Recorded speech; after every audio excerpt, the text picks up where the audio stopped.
Hello दोस्तों, आज चीन वर्ल्ड की सेकंड सबसे लार्जेस्ट इकोनॉमी है।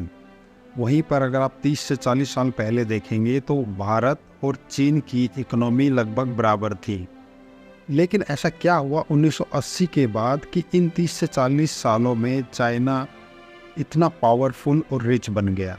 इसकी हम आज बात करेंगे इस वीडियो में, जहां इसकी शुरुआत होती है 1976 में, जब डेंग जिनपिंग की सरकार आती है। वो जब पावर में आते हैं मिस्टर माओ की डेथ के बाद।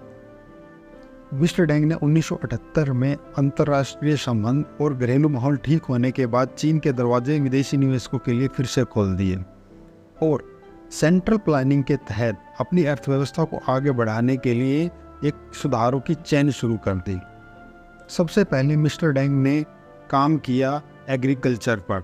उन्होंने देखा कि जहां चाइना की पॉपुलेशन सबसे ज़्यादा थी, उसी को उन्होंने आगे बढ़ने का एक स्टेप बनाया। एग्रीकल्चर के लिए मिस्टर डेंग ने सबसे पहले सेंट्रल फार्मिंग को कैंसिल करके प्राइवेटाइजेशन किया, जहां पर अब किसान खुद फार्मिंग करके और कुछ टैक्स गवर्नमेंट को पे करके अपनी फसल को मार्केट में डायरेक्ट बेच सकते थे। इसका सबसे बड़ा असर देखने को मिला 1990 में, जब चाइना कॉटन का सबसे बड़ा प्रोड्यूसर बना। एग्रीकल्चर के बाद चाइना गवर्नमेंट ने काम किया एजुकेशन पर, जहां चाइना की मोस्टली पब्लिक अनएजुकेटेड थी। वहीं पर उन्होंने 9 ईयर्स करीबन 9 साल का स्कूल कंपलसरी किया गया और वोकेशनल ट्रेनिंग सेंटर भी चाइना में बहुत सारी जगहों पर खोले गए, जिसका असर 1990 के दशक में देखने को मिला। 1990 तक चाइना की पॉपुलेशन इतनी स्किल्ड हो गई थी कि अब गवर्नमेंट बाहर की कंपनियों को अपने यहाँ पर प्रोडक्शन और प्लांट लगाने के लिए चीप लेबर दे सकती थी। 1990 में ही चाइना ने फिर से शेयर मार्केट को शुरू किया और कंपनियों को अपने यहाँ पर प्लांट लगाने के लिए प्रभावित किया, जिसके लिए चाइना सस्ती लैंड और चीप लेबर दे रहा था।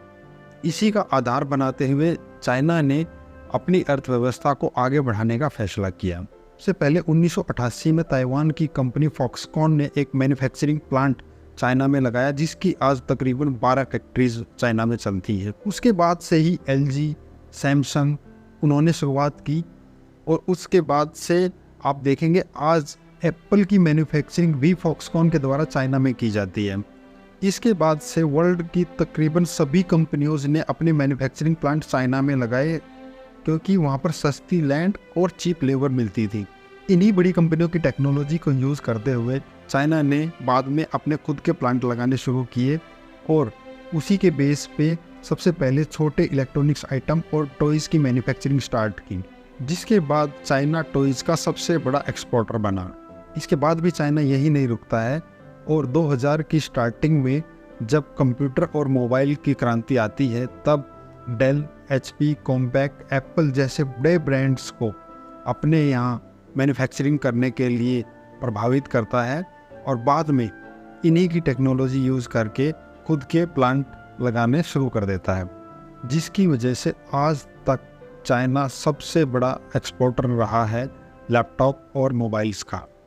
आपने देखा होगा 2008 और 9 में चाइना मोबाइल का सबसे बड़ा एक्सपोर्टर रहा था।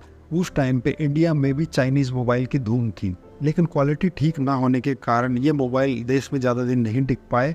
लेकिन चाइनीज़ कंपनी ने इसे भी एक्सेप्ट करते हुए अपनी क्वालिटी में सुधार किया और आज Xiaomi और Realme जैसे ब्रांड फिर से इंडिया में उतरे हुए हैं और नंबर 1 ब्रांड चल रहे हैं। 2001 में हुई 2 बड़ी घटनाओं ने चीन की अर्थव्यवस्था को आगे बढ़ाने में बहुत सहयोग दिया। पहला, चीन 2001 में WTO वर्ल्ड ट्रेड ऑर्गेनाइजेशन में शामिल होता है। दूसरा, 26/11 का हमला अमेरिका पर होता है। पहली घटना से अंतर्राष्ट्रीय बाजार में चीन ने अपने माल को एक्सपोर्ट करने की अनुमति दी और चीन को वर्ल्ड लेवल की फैक्ट्री बनने का मौका दिया।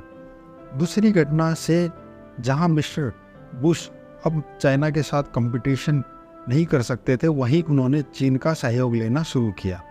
1960 और 1970 में जहां चीन सूचना क्रांति से चूक गया था, वहीं 2000 में इंटरनेट क्रांति के अवसर को चीन ने पकड़ लिया और इसका भरपूर फायदा उठाया। 2010 और 2015 के बीच चीन वर्ल्ड की सेकंड लार्जेस्ट इकोनॉमी बन गया। इसका आकार वर्ल्ड की तीसरी सबसे लार्जेस्ट अर्थव्यवस्था जापान के आकार से तकरीबन दुगना हो गया। किसी भी अर्थव्यवस्था के आकार की काउंटिंग उसके आउटपुट और प्रोडक्शन के बेस पे की जाती है। चीन में लगभग हर व्यक्ति काम करता है और कड़ी मेहनत करना उनके लोगों में स्वाभाविक रूप से आता है।